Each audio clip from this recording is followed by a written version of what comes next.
Welcome to daily fact. और आज हम बात करेंगे about the topic water crisis, most important. और ये जो है वो टॉपिक जो है वो अभी 3-4 महीने जो है वो न्यूज में रहने वाला है, क्योंकि यहां पर जो है वो एक डाटा जो है वो रिसेंटली रिलीज किया है सेंट्रल वाटर कमीशन ने। और इस डाटा के अकॉर्डिंग जो है वो वाटर क्राइसिस जो है वो इस साल जो है वो अभी जो है वो शुरू जो है वो हो गए हैं। और काफी सारी जो नदियां हैं उसमें जो है वो पानी या तो खत्म हो चुका है या बिल्कुल खत्म होने वाला है।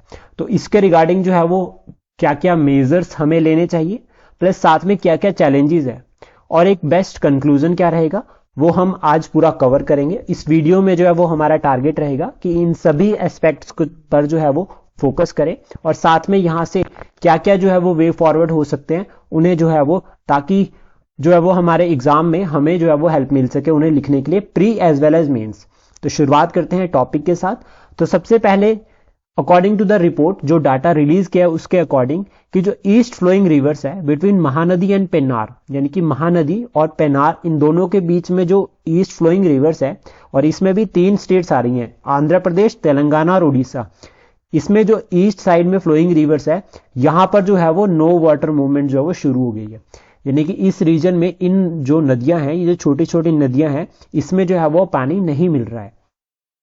और नदियों की अगर हम बात करें तो इसमें ऑलमोस्ट 13 ईस्ट फ्लोइंग रिवर्स आते हैं, यानी कि 13 ईस्ट फ्लोइंग रिवर्स आती है, जिसमें इंपॉर्टेंट जो है जो हमें एग्जाम पॉइंट ऑफ व्यू से याद रखनी है तो हम याद रख सकते हैं मूसी रिवर, देन उसके बाद पलेरू रिवर, ठीक है, अलेरू रिवर, ठीक है, ये इंपॉर्टेंट रिवर्स है जो न्यूज में रहती है, ठीक है, नागावली ये भी इंपॉर्टेंट है, और सारदा, ये कुछ इंपॉर्टेंट रिवर है जो न्यूज में भी रहती है। प्लस यहां पर जो है अभी नो वाटर मूवमेंट जो है वो शुरू हो गई है, ये याद रखना इंपॉर्टेंट है ये। इसके बाद अदर रिवर बेसिन्स की अगर हम बात करें जहां पर जो है वो इस टाइम पे जो है वो वाटर क्राइसिस जो है वो देखे जा रहे हैं, तो उसमें कावेरी, पेन्नार और अदर ईस्ट फ्लोइंग रिवर्स में भी जो है वो अभी यहां पर जो है वो वाटर डेफिशिएंट या फिर हाईली डेफिशिएंट वाटर स्टोरेज से रिलेटेड क्राइसिस जो है वो शुरू हो गए हैं। गंगा बेसिन में भी अगर हम बात करें, गंगा बेसिन जो है वो लार्जेस्ट बेसिन है। बेसिन यानी कि एक नदी और उसकी सहायक नदियां, उसकी जो ट्रिब्यूटरीज है, वो सब मिलकर जो एक पूरा का पूरा एक रिवर को ज्वाइन करती है, मेन रिवर को ज्वाइन करती है, और जहां जहां से भी वो वाटर कैच करके लेकर आती है उसको पूरे को एरिया को बोलता है बेसिन।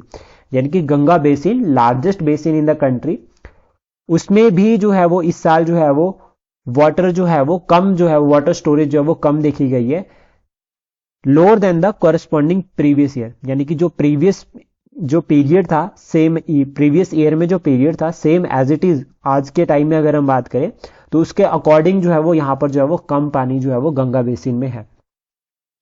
नर्मदा, तापी, गोदावरी, महानदी, इन नदियों में भी जो है वो पानी जो है वो कम देखा गया है। एक इंपॉर्टेंट फैक्टर तो ये आ जाता है कि ये साउथ इंडियन रिवर्स या डक्कन रिवर्स या पेनिसुलर रिवर्स, ये जो है वो मानसून के ऊपर ज्यादा डिपेंड है। तो पानी तो इनमें डेफिशिएंट जो है वो हर साल रहता ही है कि पानी तो, लेकिन अभी जो है वो स्टार्टिंग में ही जो है वो यहां पर जो है वो क्राइसिस देखने को मिले हैं।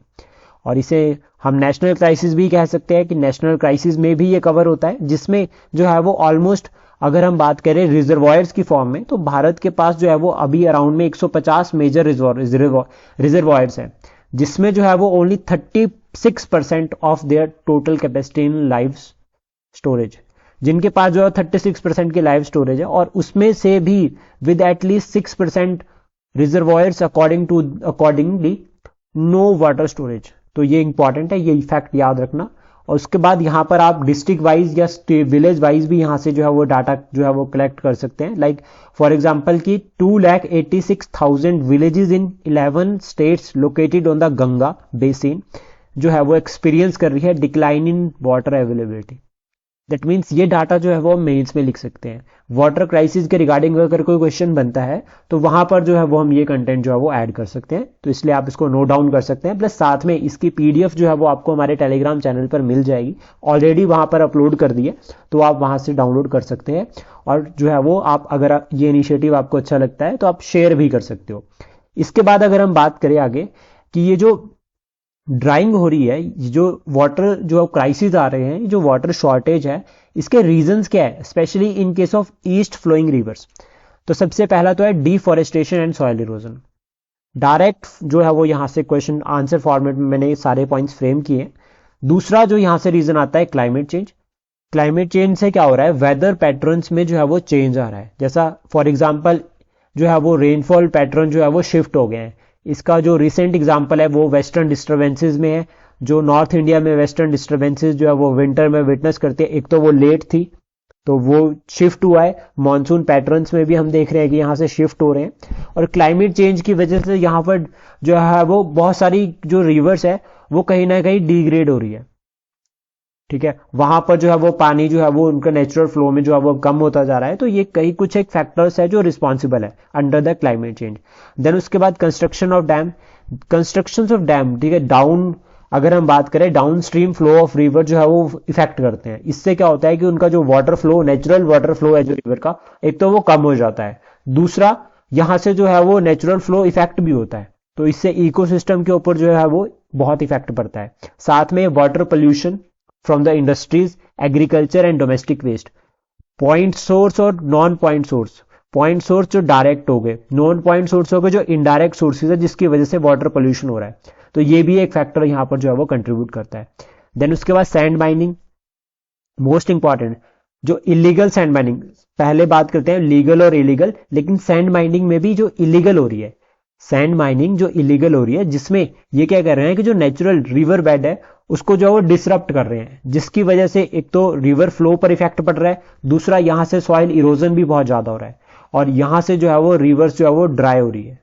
तो ये भी एक फैक्टर कंट्रीब्यूट करता है, मतलब मोस्ट इंपॉर्टेंट फैक्टर है, ये याद रखना। देन उसके बाद अर्बनाइजेशन और एनक्रोचमेंट, रैपिड अर्बनाइजेशन, जैसे शहरों में देखें तो नदियां नाले जो है वो रहे ही नहीं है, वहां पर भी घर बन गए। तो ये भी एक फैक्टर है कहीं ना कहीं जो है वो कंट्रीब्यूट करता है रिगार्डिंग द वाटर क्राइसिस। उसके बाद lack of awareness and conservation effort, लोग जो है वो प्रॉपर अवेयर नहीं है, ठीक है, इसका इफेक्ट पड़ रहा है हमारे एनवायरनमेंट पे, हमारे एटमॉस्फेयर पे, हमारे एनवायरनमेंट पे, हमारे इकोसिस्टम पे। तो जिसकी वजह से भी जो है वो रिवर्स जो है वो डायरेक्टली और इनडायरेक्टली क्या कर रहा है, ये कंट्रीब्यूट कर रहा है, और रिवर्स जो है वो ड्राई हो रही है। तो ये भी इंपॉर्टेंट फैक्टर्स है, ध्यान रखना। देन उसके बाद ये तो कुछ चैलेंजेस है। अब एज अ ब्यूरोक्रेट हमारे पास जो है वो हमेशा सोल्यूशन होने चाहिए। तो इसमें अगर हम सोल्यूशन की बात करें तो हमें क्या क्या मेजर्स जो है वो हम ले सकते हैं। तो सबसे पहला है कि हमें वाटर कंजर्वेशन मेजर्स लेने चाहिए और उनको इंप्लीमेंट करना चाहिए, उनकी इफेक्टिव इंप्लीमेंटेशन करनी चाहिए। मेजर्स में हमें जो है वो कंजर्वेशन टेक्निक्स को जो है वो अडॉप्ट करना चाहिए, ठीक है, और उनकी प्रॉपर इंप्लीमेंटेशन करनी चाहिए, like rain water harvesting, most important. और रेन वाटर हार्वेस्टिंग के लिए जो हमारी अप्रोच होनी चाहिए वो टॉप टू डाउन होनी चाहिए, यानी कि विलेज लेवल पर, देन उसके बाद ब्लॉक लेवल पर, फिर डिस्ट्रिक्ट लेवल पर, इस तरह से जो है वो हमें इवेंट्स को ऑर्गेनाइज करना चाहिए। वाटरशेड मैनेजमेंट भी हमें जो है वो टॉप टू डाउन करनी चाहिए। और सॉइल, इससे क्या है कि सॉइल जो मॉइस्चर है उसके कंजर्वेशन में जो है हेल्प मिलेगी, और यहां से क्या होगा कि ग्राउंड वाटर जो है वो रिचार्ज होगा। इंपॉर्टेंट है, ध्यान रखना। देन उसके बाद एफिशिएंट इरिगेशन प्रैक्टिसेस, यानी कि ड्रॉप इरिगेशन इसका सबसे बड़ा एग्जांपल है कि ड्रॉप इरिगेशन को जो हमें अडॉप्ट करना चाहिए, ताकि एग्रीकल्चर में जो हम वाटर जो है वो वेस्टेज करते हैं उसको कम कर सके और एंश्योर कर सके sustainable use of water resources. ये इंपॉर्टेंट है। देन उसके बाद जो हमारे पास वाटर रिसोर्सेज अवेलेबल है हमें उन्हें प्रॉपरली सस्टेनेबल वे में यूटिलाइज करना चाहिए। ये इंपॉर्टेंट फैक्टर है। जो रीजनल लेवल पर जो वाटर जो हमारे पास रिसोर्सेज है हमें जो है वो उन्हें क्या करना चाहिए, प्रॉपरली सस्टेनेबल वे में यूटिलाइज करना चाहिए। Then afforestation and vegetation cover को इंक्रीज करना चाहिए, इसके रिगार्डिंग हमें कैंपेन ड्राइव करनी चाहिए, ठीक है। रिगार्डिंग एफॉरेस्टेशन जो है वो ज्यादा से ज्यादा पेड़ लगाने चाहिए, जिससे जो है वो वाटर होल्डिंग कैपेसिटी जो है वो सॉइल की इंक्रीज होगी, प्लस सॉइल इरोजन भी कम होगा, ये ध्यान रखना। Regulations of the ground water extraction, यानी कि जो हम ग्राउंड वाटर एक्सट्रैक्ट कर रहे हैं, ठीक है, उसके रिगार्डिंग जो है वो हमें रूल्स एंड रेगुलेशन बनाने चाहिए, ताकि हम जो है वो ग्राउंड वाटर जो रिचार्ज भी जो प्रॉपर हो, प्लस यूटिलाइजेशन भी उसकी प्रॉपर साइंटिफिक वे में, प्रॉपर सस्टेनेबल वे में हो। तो ये इंपॉर्टेंट है। उसके बाद जो नेक्स्ट हमें इनिशिएटिव जो लेना चाहिए वे फॉरवर्ड में अगर हम बात करें, या हमारा फोकस इसके ऊपर रहना चाहिए, वो है इंटरलिंकिंग ऑफ रिवर्स। जैसे साउथ इंडियन रिवर्स है तो वो ऑलमोस्ट जो है वो मानसून के ऊपर डिपेंड है, और जब मानसून आता है तो साउथ इंडियन रिवर्स जो है वो ऑलमोस्ट सारी की सारी फ्लड, मतलब वहां पर जो फ्लड लाइक कंडीशंस बन जाती है। तो वो वाटर है उसको जो है वो सी में पहुंचने से पहले जो है वो हमें इसको जो है वो कनाल्स के थ्रू या रिवर्स को इंटरलिंक करके जो है वो स्टोर करके रखना चाहिए अपने जो है वो क्राइसिस के टाइम के लिए, कि जब जो है वो नॉन मानसूनल सीजन हो, जब जो है वो बारिश नहीं हो रही हो, उस टाइम पे हम उसको यूटिलाइज कर सके। इसका जो एग्जाम्पल है वो है केन बेतवा लिंकिंग। जो केन बेतवा लिंक प्रोजेक्ट है वो इसका सबसे अच्छा एग्जाम्पल है, परफेक्ट एग्जाम्पल है। देन उसके बाद जो इंपॉर्टेंट है वो है कम्युनिटी पार्टिसिपेशन। लोगों को इन्वॉल्व करना चाहिए। लाइक अगर हम टॉप टू डाउन अप्रोच कर रहे हैं तो हमें मैनेजमेंट के लिए जो है वो लाइक वाटर मैनेजमेंट अगर हमें करनी है तो विलेज लेवल पर हमें जो है वो लोगों को जो है वो इस पार्टिसिपेशन में जो है वो इस पार्टिसिपेशन मतलब इस ड्राइव में जो है वो रिगार्डिंग सेव वाटर, ठीक है, सेव अर्थ, अगर हम इसको एक थीम भी दें तो उस फॉर्मेट में हम समझ सकते हैं, ताकि हम जो है वो sustainable use of water resources जो है वो उसको सक्सेसफुल बना सके और यहां से जो है वो एक मेंटेन भी कर सकते हैं वाटर फ्लो का। फॉर एग्जांपल की जो छोटी छोटी नदियां हैं हमें उन्हें मतलब पोल्यूशन, हमें जो है उन्हें पोल्यूशन लाइक उसमें जो लाइक इंडस्ट्रीज का जो वेस्ट जाता है हमें जो है वो उसके रिगार्डिंग अवेयरनेस स्प्रेड करनी चाहिए, ताकि जो है वो वहां से पॉइंट सोर्स और नॉन पॉइंट सोर्स के थ्रू वो रिवर्स पोल्यूटेड ना हो। ये इंपॉर्टेंट फैक्टर है। और यहां से जो है वो कहीं ना कहीं हमें जो है वो ग्रीन टेक्नोलॉजी को भी अडॉप्ट करना चाहिए। देन पॉलिसी रिफॉर्म्स, हमें एक अच्छी इंप्लीमेंटेशन, जो हमारी पॉलिसीज रिफॉर्म्स है, हमारे पास बहुत सारे लॉज है रिगार्डिंग द एनवायरनमेंट, हमें उनकी इफेक्टिव इंप्लीमेंटेशन करनी चाहिए। Then research and development for new innovations, कि किस तरह से न्यू टेक्निक्स और प्रैक्टिसेस जो है वो हम वाटर कंजर्वेशन और मैनेजमेंट के लिए जो अडॉप्ट कर सकते हैं, तो हमें न्यू इनोवेशंस जो है वो करने चाहिए, ताकि जो ये वाटर क्राइसिस की जो प्रॉब्लम है हम इससे लड़ सके। ये इंपॉर्टेंट है, ध्यान रखना। देन उसके बाद कंक्लूजन में अगर हम बात करें कि वाटर जो क्राइसिस है, जो वाटर जो शॉर्टेज से रिलेटेड जो इस टाइम पे जो क्राइसिस चल रहे हैं हमारे रिवर बेसिन में, वो करेंटली अगर हम प्रीवियस लास्ट 5 ईयर के अकॉर्डिंग देखें तो अभी बेटर कंडीशन में है। दैट मीन्स अभी सिचुएशन जो है वो हमारे कंट्रोल में थोड़ी सी है। अभी हमारे पास ये अपॉर्चुनिटी है कि हम क्या करें कि सिचुएशन को और वर्स्ट होने से बचा सकते हैं। तो उसके लिए हमें जो है वो अभी से ही जो है वो सस्टेनेबल मेथड्स को फॉलो करना चाहिए, ताकि जो है वो हम जो है वो क्राइसिस से बच सके और क्राइसिस से लड़ भी सके।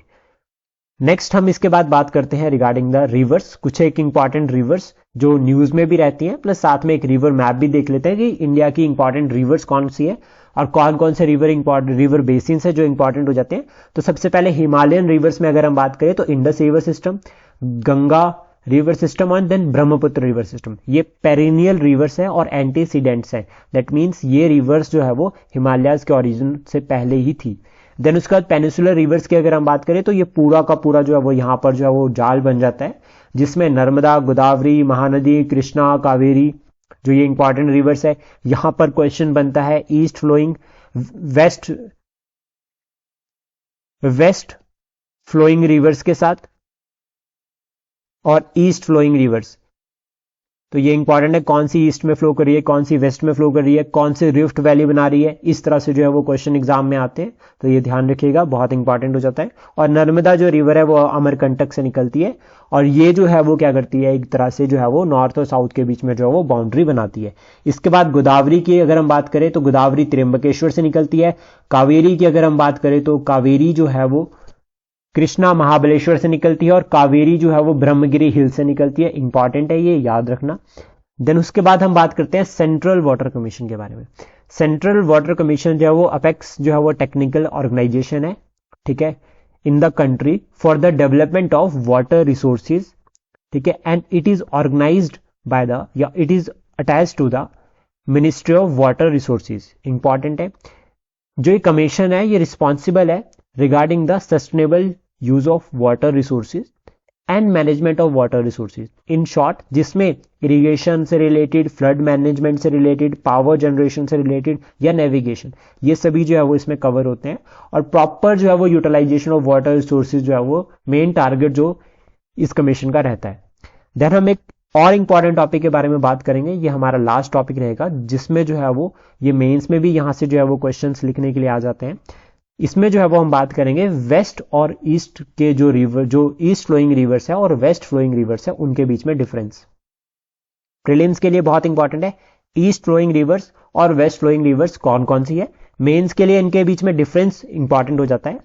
तो मेजर रिवर्स की अगर हम बात करें ईस्ट फ्लोइंग में, तो महानदी, गोदावरी, कृष्णा, कावेरी, ये मेजर रिवर्स हैं जो ईस्ट में फ्लो करती है, यानी कि ये राइज करती है वेस्टर्न घाट में और फ्लो करती है ईस्टर्न घाट में, ठीक है। देन उसके बाद वेस्ट फ्लोइंग रिवर्स में अगर हम बात करें तो यहां पर दो इंपॉर्टेंट रिवर्स आती है, नर्मदा और तापी। ये इंपॉर्टेंट है। जो ईस्ट वाली रिवर्स है वो ड्रेन करती है बे ऑफ बंगाल में और जो वेस्ट वाली है वो करती है अरेबियन सी में।